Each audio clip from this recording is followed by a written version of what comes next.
তো কোরবানি হলো ইসলামের একটা অন্যতম আমল। মুসলমানদের জন্য কোরবানি যেমনিভাবে একটি ইবাদত, তেমনিভাবে একটি উৎসব, আনন্দের উৎসব। তো কোরবানির অর্থটা কি সেটা আমাদের আগে জানতে হবে। কুরবান এটা হলো কুরবুন শব্দ থেকে এসেছে। কুরবানি এটা কুরবুন শব্দ থেকে এসেছে। কুরবুন অর্থ হলো নিকটবর্তী হওয়া, নৈকট্য হাসিল করা। এটা হলো কুরবুনের আবিধানিক অর্থ। আর পরিভাষায় কোরবানি বলা হয় নির্দিষ্ট মাসে, নির্দিষ্ট দিনে, নির্দিষ্ট সময়ে নির্দিষ্ট পশু জবাইয়ের মাধ্যমে আল্লাহর সন্তুষ্টি অর্জন করা। এটা হলো কোরবানি। এই কোরবানির প্রেক্ষাপট নিয়ে বড় ইতিহাস রয়েছে, খুব আজীব শানদার ইতিহাস। এমন শানদার ইতিহাস যার নজির ইসলামে তো ভালো, সারা পৃথিবীতে এর নজির আর হয় না। ইসলামে এমন একটা নজির কোরবানির জন্য রয়েছে। তো এ ব্যাপারে মহান রব্বুল আলামিন কালামে পাকেই দুইটা ইতিহাস তুলে ধরেছেন। একটা সূচনা লগ্নের ইতিহাস, আর অন্যটা হলো আমরা যে প্রচলিত কোরবানির যেটা উৎসব পালন করি ইবাদতের মাধ্যমে, সেই কোরবানির ইতিহাস। তো সর্বপ্রথম আমাদেরকে কোরবানির সূচনা কখন হয়েছে সেই সূচনা লগ্নের ইতিহাসটা জানতে হবে। এই কোরবানির সূচনা হয়েছে আমাদের সকলের পিতা, আদি পিতা আদম আলাইহিস সালাতু ওয়াস সালামের জামানা থেকে। তার সন্তান হাবিল ও কাবিলের মাধ্যমে তখন থেকে হয়েছে এর সূচনা। এই পৃথিবীতে সর্বপ্রথম পুরুষ ছিলেন হযরত আদম আলাইহিস সালাতু ওয়াস সালাম, এবং সর্বপ্রথম নারী ছিলেন তার স্ত্রী হযরত হাওয়া আলাইহিস সালাতু ওয়াস সালাম। এদের মাধ্যমেই পৃথিবীতে বংশ বিস্তার শুরু হয়েছে। তারা যখন প্রথম মানুষ হিসেবে দুনিয়ায় আসেন, আর কোনো মানুষ ছিল না। তো তখন এই পৃথিবীতে বংশ বিস্তারের জন্য অবশ্যই বিবাহ শাদীর দরকার ছিল। বিবাহ শাদীর মাধ্যমেই পৃথিবীতে মানুষের জন্ম বিস্তার শুরু করে। তো তখন অন্য কোনো মানুষ না থাকার কারণে তখন আল্লাহ পাকের সিস্টেমটাই ছিল এমন, যখনই কোনো সন্তান হতো একসাথে যমজ সন্তান হতো, একটা ছেলে একটা মেয়ে, এভাবে হতো।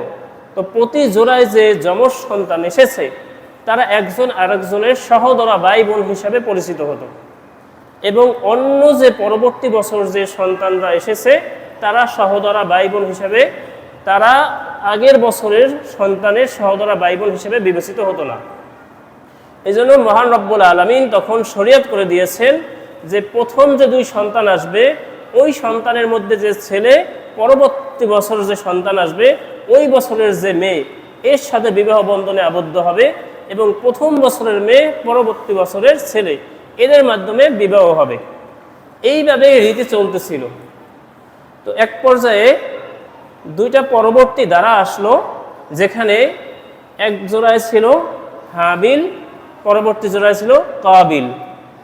তো হাবিলের সাথে যে সন্তান এসেছে, যে কন্যা সন্তান, সে দেখতে ছিল একটু কুৎসিত, কালো, এবং কাবিলের সাথে যে সন্তান এসেছে সে দেখতে ছিল খুব সুদর্শন। এখন শরীয়ত অনুযায়ী হাবিলের জন্য স্ত্রী হলো কাবিলের বোন, আর কাবিলের স্ত্রী হলো হাবিলের বোন যে কালো দেখতে। কিন্তু সে দেখতে কুৎসিত হওয়ার কারণে এখানে কাবিল সে এখানে আপত্তি করে বসলো যে আমি এই বিবাহ করতে চাই না, আমার ইচ্ছা হলো আমার সহোদরা যে বোন আছে সেই আমার স্ত্রী হোক। এখন সে তো এটা মানার জন্য একদমই প্রস্তুত না। কিন্তু এখন শরীয়ত যখন পৃথিবী শুরু হয়েছে, শুরুর শরীয়ত, তাও আবার নবীর সন্তান, এখানে তো সমাধান দিতেই হবে। তখন কি করলো আমাদের নবী, আমাদের সকলের পিতা আদম আলাইহিস সালাতু ওয়াস সালাম সমাধান দিলেন যে তোমরা আল্লাহর কাছে কোরবানি করো, যার কোরবানি কবুল হবে সেই তাকে বিবাহ করতে পারবে। তোমরা আল্লাহর কাছে কোরবানি করো। দেখেন আমাদেরকে আল্লাহ তাআলা কত সুন্দর সিস্টেম করে দিয়েছে। আমাদের কার কোরবানি কবুল হবে, কার কোরবানি কবুল হবে না, এটা আল্লাহ তাআলা গোপন রেখেছে। কারণ যদি জানি যে আমার কোরবানি কবুল হবে না, মন খারাপ হবে, কোরবানি দিতে পরবর্তী বছর উৎসাহ থাকবে না। কিন্তু ওই জামানায় যে কার কোরবানি কবুল হতো সেটা আল্লাহ স্পষ্ট করে দিতেন। তো আল্লাহ ওই সময় কোরবানি কবুল করতেন কিভাবে, যে কোরবানির পশু আমরা তো এখন ভক্ষণ করি, তখন হুকুম ছিল একটা খোলা মাঠে কোরবানির পশু হোক বা অন্য যে কোনো বস্তু হোক ওখানে রেখে আসা। তা রেখে আসা হলে আসমান থেকে একটা আগুন এসে ওটাকে পুড়িয়ে নিমেষে শেষ করে দিত, ওখানে কিছুই থাকতো না। তখনই মনে করা হতো যে এই কোরবানি কবুল হয়েছে। তো এই কথা আবার আল্লাহ তাআলা কোরআনেও বলেছেন, এখান থেকে কোরআনেও আল্লাহ তাআলা বর্ণনা শুরু করেছেন। এর আগের যে কাহিনীগুলো এগুলো আছে তাফসীরের কিতাবে। আল্লাহ তাআলাই বলেন, ওয়াতলু আলাইহিম নাবা আবনাই আদম বিল হক। ওগো রাসূল, আপনি তাদেরকে আদমের 2 সন্তানের কাহিনী বৃত্তান্ত বর্ণনা করুন। ইয ক্বাররাবা কুরবানা ফাতুকবিলা মিন আহাদিহিমা, যখন তারা উভয়ই তাদের কোরবানির বস্তু পেশ করলো আর আল্লাহ তাআলা তাদের দুজনের একজনের কোরবানি কবুল করলেন, ওয়ালাম ইয়াতাকাব্বাল মিনাল আখর, আর অন্যজনের কোরবানি কবুল করেন নাই। তো হাবিল তিনি পশুপালন করতেন, পশুপালন করার কারণে তিনি একটা ভালো দেখে দুম্বা সেই মাঠের ভিতরে কোরবানি করে রেখে আসলেন। আর কাবিল ছিল একজন কৃষক, সে বিভিন্ন ফসল চাষাবাদ করত, যার কারণে বিভিন্ন ফসল নিয়ে একত্রিত করে সে খোলা মাঠে রেখে এসেছে।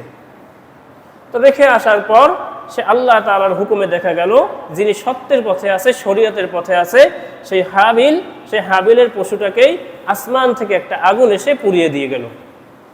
এখন হাবিলের কোরবানি কবুল হয়ে গিয়েছে। এটা দেখার পর কাবিল গেল ক্ষুব্ধ হয়ে। কাবিল ক্ষুব্ধ হয়ে বলল, ক্বালা লা আকতুলান্নাক, আমি অবশ্যই তোমাকে হত্যা করব। এখন আল্লাহ তাআলার পরীক্ষায় সে পাশ করতে পারে নাই, এখনো তার নারীর প্রতি যে টান, তার সহোদরা বোনকে বিবাহ করার ইচ্ছা, সেটা এখনো মন থেকে সে দূর করতে পারে নাই। এজন্য সে তাকে বিবাহ করার জন্য আল্লাহর ফয়সালা মানতে না পেরে সে সরাসরি বলল, ক্বালা লা আকতুলান্নাক, আমি অবশ্যই তোমাকে হত্যা করব। এখন হাবিল ছিল তখন সহনশীল, ধৈর্যশীল, যে ভাইয়ের প্রতি তিনি সদাচারী। তো তিনি তখন কি বলছে, তিনি বললেন, লাইম বাসাত্তা ইলাইয়া লিতাকতুলানি, যদি তুমি আমাকে হত্যা করার জন্য তোমার হাত প্রসারিত করো, তা আমি তোমার মতো হব না যে আমি তোমাকে হত্যা করার জন্য আমার হাতকে প্রসারিত করব, আমি তোমাকে হত্যা করব না। কিন্তু হাবিলের এই এত সুন্দর কথার পরও কাবিলের মন নরম হলো না। সে বলল কি, তার অবস্থা হলো এমন, ফাতাওয়াত লাহু নাফসুহু ক্বাতলা আখিহি, তার মন তাকে প্ররোচনা দিল যে তোমার ভাইকে হত্যা করো। তখন সে তাকে হত্যা করে ফেললো। সেখানে তাকে হত্যা করার মাধ্যমে সে তখন এই পৃথিবীর বুকে সর্বপ্রথম খুনি হিসেবে বিবেচিত হলো। হাদিস শরীফে এসেছে, পৃথিবীতে কিয়ামত পর্যন্ত যতগুলো হত্যাকাণ্ড হবে, এই প্রত্যেকটা হত্যার দায়, প্রত্যেকটা হত্যার গুনার একটা অংশ এই কাবিলের আমল নামায় যুক্ত হয়ে যাবে। এই হত্যা করার পরে তখন তো পৃথিবীর শুরু, মানুষ কতটাই নির্বোধ ছিল। আল্লাহ তাআলা মানুষকে তখন জ্ঞান বুদ্ধি দিয়েছে, বা এখনও যে জ্ঞান বুদ্ধি দিয়েছে আমাদেরকে, এটা আল্লাহর বিশেষ অনুগ্রহ। আমরা আসলেই নির্বোধ। দেখেন, মানুষের জাতির প্রথম যে সন্তান, মানুষ একজন মারা গেল, এখন এই লাশটাকে কি করবে? হত্যা করা হয়েছে, কি করবে? কোনো কিছু করার উপায় নেই, সে জানে না কি করবে। তখন আল্লাহ তাআলা একটা কাক পাঠিয়ে দিলেন, যেটা আল্লাহ তাআলা কোরআনে বলেছেন, ফাবাআসাল্লাহু গুরাবা ইয়াবহাসু ফিল আরদি লিউরিয়াহু কাইফা ইওয়ারি সাওআতা আখি। আল্লাহ তাআলা একটা কাক পাঠিয়ে দিলেন। কাক গিয়ে, আরেকটা কাক মৃত ছিল, তখন ওই কাক গিয়ে মাটি খোঁড়া শুরু করেছে। এই খোঁড়া শুরু করার পর এখন কাবিল দেখে নিজেকে আফসোস করতেছে, হায়, আমি একটা কাকের মতো হতে পারলাম না, যে কিভাবে ভাইয়ের মরা দেহ আমি আবৃত করব, দুনিয়া থেকে সরিয়ে রাখবো, সেটা আমি নিজেও জানি না, অথচ একটা কাক আমাকে শিখিয়ে দিল। তো যাই হোক, এই ঘটনার মাধ্যমে প্রথম হলো কোরবানি। তখনকার কোরবানি ছিল আসমান থেকে আগুন এসে পুড়িয়ে দিত। এখানে দেখেন, প্রথম যে আয়াতটা আল্লাহ তাআলা বলেছেন, ওয়াতলু আলাইহিম নাবা আবনাই আদম বিল হক, যে তাদেরকে আদমের 2 সন্তানের বৃত্তান্ত যথাযথভাবে বর্ণনা করো। এখন আমাদের রাসূল কি কোনো ঘটনা, কোনো আল্লাহর বিধান একদম পরিপূর্ণ সারা বর্ণনা করেছে? করে নাই। সব আয়াত, প্রত্যেকটা বিধান পূর্ণাঙ্গভাবে বর্ণনা করেছেন। তাহলে আল্লাহ তাআলা এখানে হক বলার অর্থ হলো এই, যে রাসূলের মাধ্যমে উম্মতকে শিক্ষা দেয়া যে উম্মতটা তাদের পূর্ববর্তী ইতিহাস যেন একদম পুঙ্খানুপুঙ্খানুভাবে মানুষের মাঝে বর্ণনা করে, যাতে করে পরবর্তী জাতি ইতিহাসের সঠিক শিক্ষা লাভ করতে পারে। কিন্তু আমাদের সময়ের কি অবস্থা, যে যারা যখন ক্ষমতায় তাদের মতো করে ইতিহাস সাজায়। ৭১-এর ইতিহাস কি হয়েছে? আওয়ামী লীগ সরকার দেয় একটা, বিএনপি সরকার আসলে আরেকটা, জামাত সরকার আসলে আরেকটা, যে আসে তাদের মধ্যে তারাই হলো ৭১-এর কাণ্ডারি। এর মাধ্যমে পরবর্তী জাতি কিছুই শিক্ষা নিতে পারে না। তো এমনটা না করার, বরং বাস্তব ইতিহাসকে এটা তুলে ধরার শিক্ষা আল্লাহ তাআলা এই আয়াতের মাধ্যমে দিয়েছেন। এটা ছিল শুরুর ইতিহাস। আর পরবর্তীতে আমরা যে কোরবানি করি, আমাদের মাঝে যে কোরবানি এসেছে, তার প্রচলন হয়েছে কোত্থেকে? তার প্রচলন এসেছে সাইয়্যিদুনা ইব্রাহিম আলাইহিস সালাতু ওয়াস সালাম ও ইসমাঈল আলাইহিস সালামের ত্যাগের মাধ্যমে। ইব্রাহিম আলাইহিস সালাতু ওয়াস সালাম তার জীবনের বৃদ্ধ বয়স হওয়া পর্যন্ত নিঃসন্তান হিসেবে কাটিয়েছেন। ৮৫টা বছর তিনি কাটিয়েছেন যখন কোনো সন্তান ছিল না। এত বছর পার হওয়ার পর তার স্ত্রী সারা আলাইহিস সালাম তিনি নিজেকে বন্দাই মনে করে নিলেন, অথবা তার দাসী হাজেরা আলাইহিস সালামকে ইব্রাহিম আলাইহিস সালামের সাথে বিবাহ বন্ধনে আবদ্ধ করে দিলেন। এরপর ইব্রাহিম আলাইহিস সালাম আল্লাহর কাছে দোয়া করলেন, রব্বি হাবলি মিনাস সলিহিন, হে আল্লাহ আপনি আমাকে একটা নেককার সন্তান দান করুন। কেমন সন্তান? নেককার সন্তান। আমাদের যাদের সন্তান প্রয়োজন, আমরা আল্লাহর কাছে কি চাই? আল্লাহ আমাকে একটা ছেলে দাও। যার ছেলে আছে সে চায় আল্লাহ আমাকে মেয়ে দাও। এটা সঠিক সিস্টেম নয়, এটা সঠিক দোয়া নয়। আল্লাহর কাছে চাওয়া উচিত, আল্লাহ আমাকে একটা নেককার সন্তান দান করো। কারণ আপনি যা চেয়েছেন ওই অনুযায়ী আল্লাহ তাআলা দিল। এমনও তো হতে পারে আপনার চাওয়ার ওই সন্তান আপনার জীবনকে ধ্বংস করার কারণও হতে পারে। এমন সন্তান আছে না? সমাজে অভাব নেই। তো আমাদের অবশ্যই এটা শিক্ষা নিতে হবে যে আল্লাহর কাছে চাইলে সর্বদা নেককার সন্তান চাওয়া, সন্তান আসার পরেও এই দোয়া করা যে আল্লাহ আমার সন্তানটা যেন নেককার হয়, দিনদার হয়। আল্লাহ তাআলাও তার দোয়াটা কবুল করে দিলেন। আল্লাহ তাআলা তার দোয়া কবুল করলেন, বললেন ফাবাশশারনাহু বিগুলামিন হালিম, আমি তাকে একটা সহনশীল ধৈর্যশীল সন্তানের সুসংবাদ দিলাম। আল্লাহ তাআলা আগেই বলে দিয়েছে সহনশীল সন্তান, সহনশীল ধৈর্যশীল কখন হবে? আল্লাহ তাআলা তো জানেন এই সন্তান দ্বারাই কোরবানির পরীক্ষা হবে। আর কোরবানির পরীক্ষায় যদি সহনশীল ধৈর্যশীল না হয়, তাহলে সে কখনোই আল্লাহর পরীক্ষায় উত্তীর্ণ হতে পারবে না। তাই আল্লাহ তাআলা সহনশীল একটা সন্তান দান করলেন। এই সন্তান যখন দুনিয়ায় আসলো, এর ভিতরে অনেক লম্বা ঘটনা আছে, ইতিহাস আছে, যার জন্য দরকার দীর্ঘ সময় যদি এই ঘটনা বলতে হয়। এই জন্য যেগুলো কোরবানির জন্য গুরুত্বপূর্ণ, কোরবানির ইতিহাসের সাথে একদম যেটা গুরুত্বপূর্ণ, ওই অংশটুকুই আমি বলে যাচ্ছি। এরপর অনেক কষ্ট করে, অনেক ঘটনার পরে যখন কষ্ট ক্লেশ করে বড় করলেন, একটা বয়সে উপনীত হলো যখন বাবার সাথে চলতে পারে, বাবার বিভিন্ন কাজে সাহায্য সহযোগিতা করতে পারে। তাফসীরের কিতাবে আসছে তখন তার বয়স ছিল 13 বছর। এই একটা বয়সে যখন উপনীত হলো, তখন আল্লাহ তাআলা চাইলেন এই সন্তানের মাধ্যমে তাকে পরীক্ষা করার। আল্লাহ তাআলা তাকে এই সন্তানের মাধ্যমে পরীক্ষা করতে চাইলেন।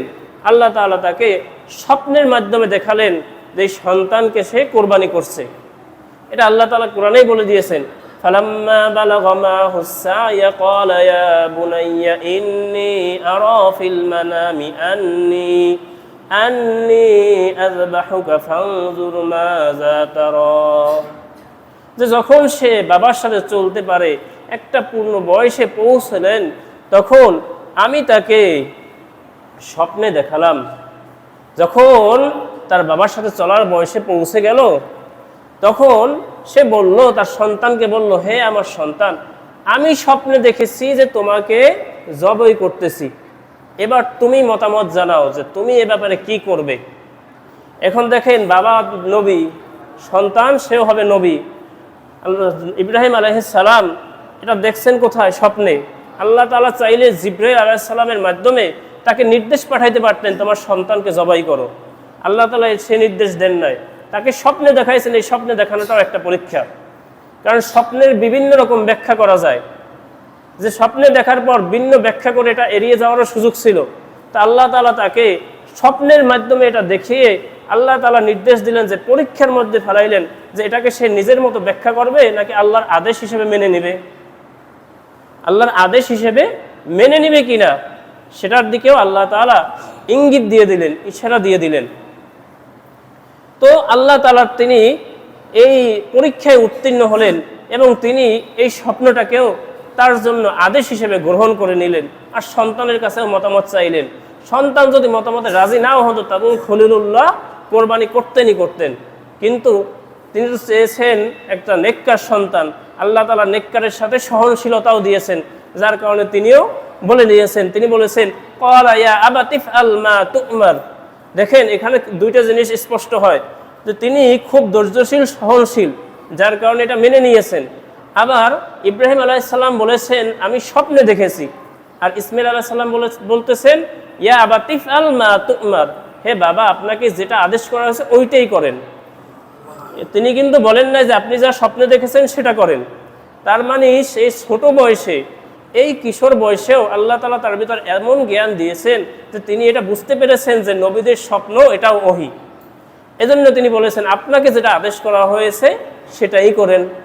তারপরে তিনি আরো বলেছেন, যেগুলো তাফসীরের কিতাবে এসেছে, যে আব্বাজান আমাকে যখন নিয়ে যাবেন তখন আমাকে জবাই করার পূর্বে আমার হাত পা শক্ত করে বেঁধে নেবেন, যাতে করে জবাইয়ের সময় আমার হাত পা নড়াচড়া করে আপনার গায়ে না লাগে আর বেয়াদবি না হয়ে যায়।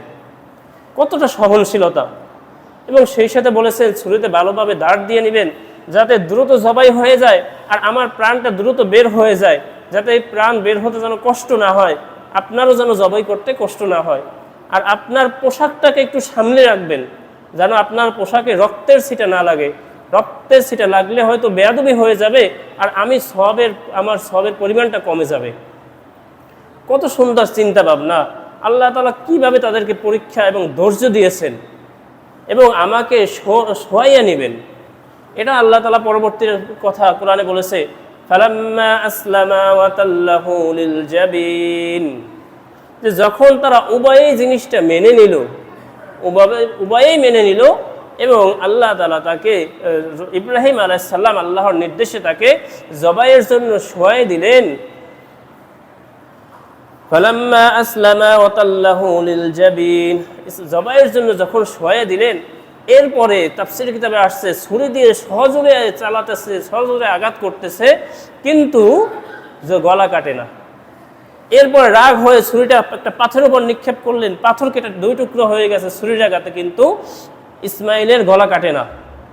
এর পরবর্তীতে যখন চোখ বেঁধে জবাই করতে গেলেন তখন আল্লাহ তাআলা তার এই কোরবানিকে কবুল করে ইসমাইল আলাইহিস সালামকে সরিয়ে ওখানে একটা আসমান থেকে জান্নাতি একটা দুম্বা এনে ওখানে ছুরির নিচে দিয়ে দিলেন আর জবাই হয়ে গেছে।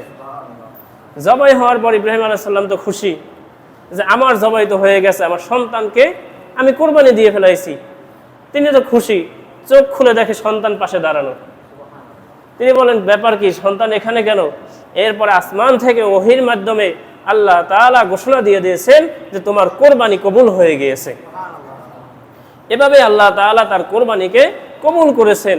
তো এটা হলো এই যে তাদের পিতা পুত্রের একটা ত্যাগ, একটা কোরবানি, এটাকে মানুষের মাঝে বাঁচিয়ে রাখার জন্য, উম্মতের মাঝে কিয়ামত পর্যন্ত টিকিয়ে রাখার জন্য মহান রব্বুল আলামিন উম্মতের জন্য প্রতি বছরে কোরবানিকে ওয়াজিব করে দিয়েছেন।